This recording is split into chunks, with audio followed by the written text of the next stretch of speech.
আমার নাতনিকে আজকে পায়রা চাঁদা মাছের কাটলেট করে খাওয়াবো। তার জন্যে আলু সেদ্ধ নিয়েছি, পায়রা চাঁদা মাছকে ভেজে কাঁটা ছাড়িয়ে নিয়েছি, অল্প পালং শাক নিয়েছি, আদা রসুন পেঁয়াজ মশলাটা কড়াই আগে ভেজে নিয়েছি আর নুন দিয়েছি। এবার আপনাদেরকে পকোড়া করে দেখাবো, তখন আমার নাতনি খাবে, দেখবেন।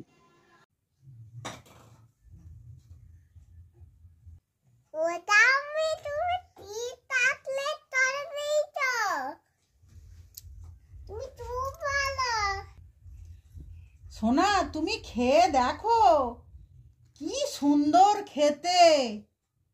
আমার নাতনি খুব ভালোবাসে, তাই পায়রা চাঁদা মাছ আর পালং শাক দিয়ে কাটলেট করে দিয়েছি।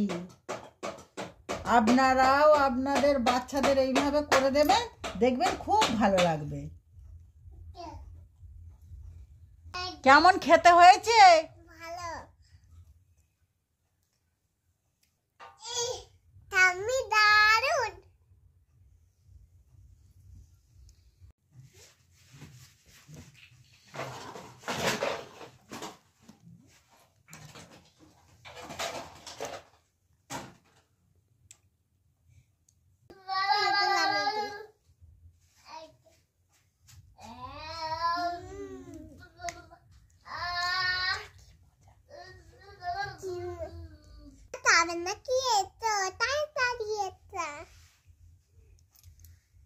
Like it,